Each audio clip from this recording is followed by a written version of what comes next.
Welcome back. I've got a new episode of 666 Seconds of Murder. That means that this video will be less than 666 seconds or 11 minutes and 6 seconds. Very simple, but I got to get to the point and do it quickly. Now, this is a current case. Just found out about this the other day. No one has been found guilty yet. These are just my thoughts on the topic. And of course, everything is alleged. Now, please do me a favor. It doesn't cost a thing. Go ahead and hit the like button now so you don't forget. And if you're not a subscriber, I hope you will decide to do that before you leave today. Love to have you on board. We just passed 10,000 subs, so really cool. Appreciate it very, very much. So go ahead and do that. And I got a different true crime case to talk about today. One that has really stuck with me, and I wanted to do a video about it. It's actually my dad, Joe. So big thanks to my dad, Joe Altieri, for coming up with or pushing me to do this episode. He sent me a link to the story, and I had already seen it, seen a story about it, but this just prompted me to say, well, if my dad's asking me to do it, then I better get to it. But it's one I want to keep an eye on and see what happens. And if you guys show an interest in this story, I'll definitely keep doing it. Now, on February 17th, which is the day before my birthday, there was a house fire in Waterbury, Connecticut. This was no typical fire. It was set by one of the occupants of the house, an unnamed 32-year-old man who said he did it to gain his freedom. Such a sad story. He shocked the fire department when they saw him. He was 65 pounds, very gaunt, and he collapsed at the bottom of the stairs in his house, and they picked him up and saved him. So these brave firefighters covered him to protect him from the cameras because they knew the way he looked, he would definitely draw a lot of attention. He looked like they compared it to a concentration camp victim. I mean, just horrible. He told them that he had been locked in the storage room with no heat, no air conditioning since he was 11 years old, and now he's 32. Starting a fire was an idea he had for a while, but he knew that it was an extreme idea that would obviously put him in incredible danger. His father had been living there as well, but he passed away last year, and his birth mother, I guess, has had nothing to do with him his whole life.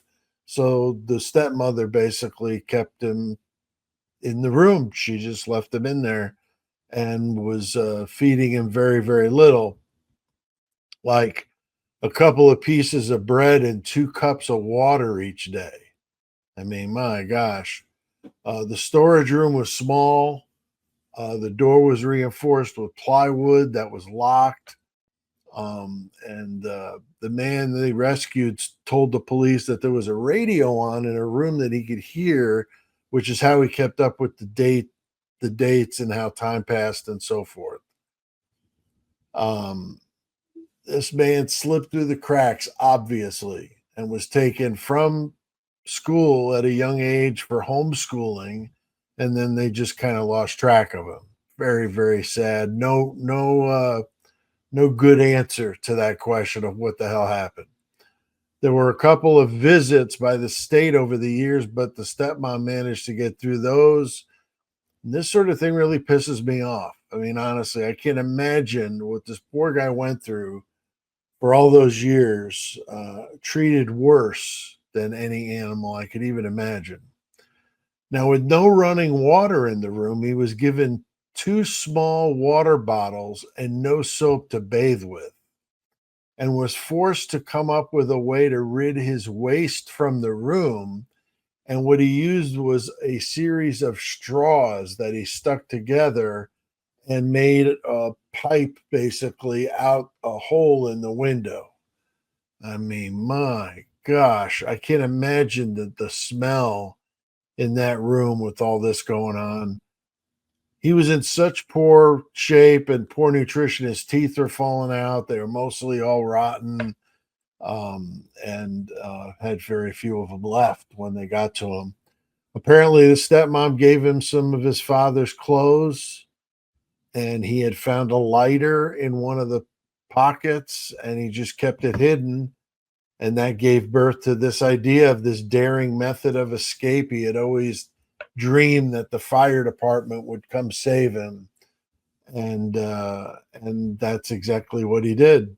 And the stepmother was arrested for kidnapping and cruelty to a person, and with some other charges there as well. There is video if you go Google it. You could find video of the firefighters rescuing him from the home. You can YouTube that as well. And this part of this really outraged people, because this is bad enough, okay? And this just really got me going. Kimberly Sullivan, who's this 56-year-old stepmother, was given a $300,000 bail, which she was able to bond out and just walked out of jail. All she had to do was the one night when they arrested her, and she's back out on the streets. She got no home confinement, no ankle bracelet, nothing. And the next court date is March 26th. So definitely keep your eyes open for that. I'm sure I'll try to get something out on it and see what happens, if it's just an arraignment or what exactly they're doing. Reports that I heard said that this will likely go to trial. Let's hope they allow cameras, though, because I want to keep an eye on this one. The Waterbury police did a press conference. The chief said this 32-year-old man is obviously recuperating and very slowly improving. He got to the hospital at 5'9", only 69 pounds. He was absolutely near starvation, and was suffering from what's called wasting syndrome, which is like the final stages of it, where your muscles are deteriorating and you're having tremendous weight loss. So really scary stuff. Wouldn't have lasted much longer, I don't think. But such a sad story. I mean, truly such a sad story. So let's root for his recovery and her imprisonment. Okay, that's what I would hope for. So remember, though, she is innocent until proven guilty. I'd love to hear what you guys say about this one. What should be done with this evil stepmother?